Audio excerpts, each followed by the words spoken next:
Welcome to Zim Celebrity TV.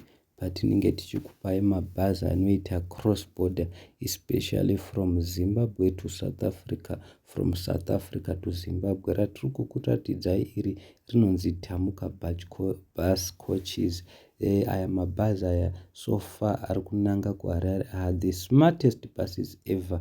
Mabhazi aya ari clean zvisingaite guys, you won't go wrong. Musakangana kuti mamwe mabhazi kana akagarisa unonzwa vanhu vachitema nekuti ane mapete vachidedzera kuti kana mvura ichinaya tinenge tichinaiwa, lot of things, but pana Tamuka apa you won't go wrong. Mabhazi anoendeswa kuservice. Ukakwira bhazi iri guys, I'm telling you, zvimwe zvese izvi munosiyana nazvo. Tisakangana kuti Harare yakazara mabhazi aya zvimazvotongo zvekuchina zviya. Saka tonzwa vanhu vakuchema vakuzhamba, bhazi rakati rafa, bhazi this that. Imimi muchikwira makatarisa, mune muchikwira makatarisepi?